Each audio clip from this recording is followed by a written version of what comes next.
Few years ago, I was looking for a job opportunity. So I went on LinkedIn, saw some few adverts, and applied to a few. One of these companies called me. I went for the interview. I mean, the interview process was quite grueling, but I went through the process. I passed the first stage of the interview, went through the second stage, in fact, till the final stage.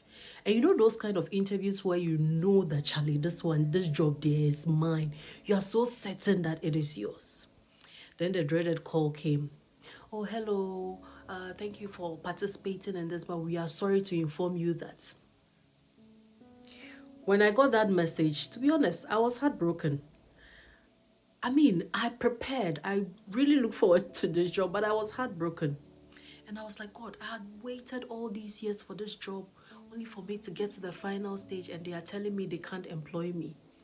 And the reason was that. So I asked for the reason. The reason was that they needed somebody to fill a role in their Ghana office, and they felt that my qualification was not enough to handle that role. But what they said was that, oh, we'll keep you in the talent pool. Later on, if anything comes up, we'll let you know. I accepted it. As difficult as that was, I accepted it, and then I moved on. A few years down the line, this company calls me again. No, they send an email saying that they have an opportunity. They put me in a talent pool, and they have an opportunity in their regional or international office. And they ask if I'm interested. I didn't even hesitate. I said, okay, why not? I am interested. So let's give it a go. And then we gave it a go, and I went through the process, and the rest is in the future. Sometimes when God withhold certain things from you, there are two things involved. Either he thinks you're not ready for it, or he's preparing a better thing for you in your future. In my case, I was looking at a local playing field.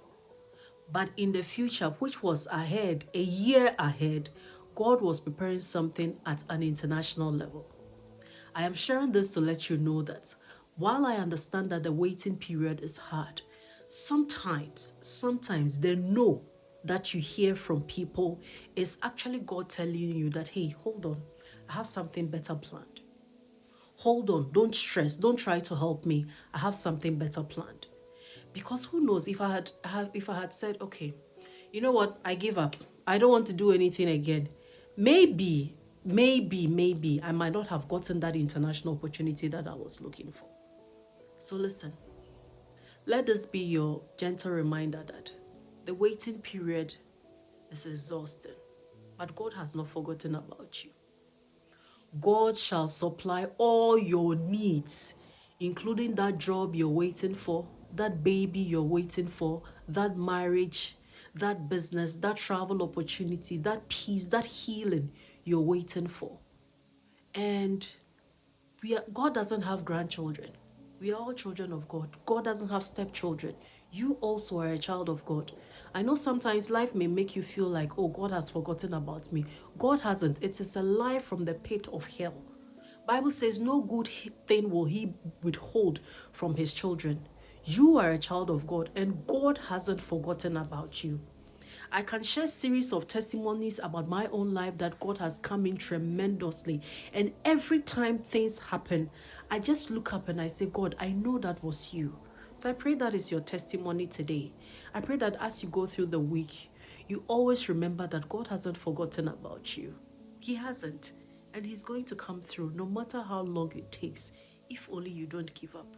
If only you don't get tired. If only you don't look down on yourself. God hasn't forgotten about you. I love you, but Jesus loves you.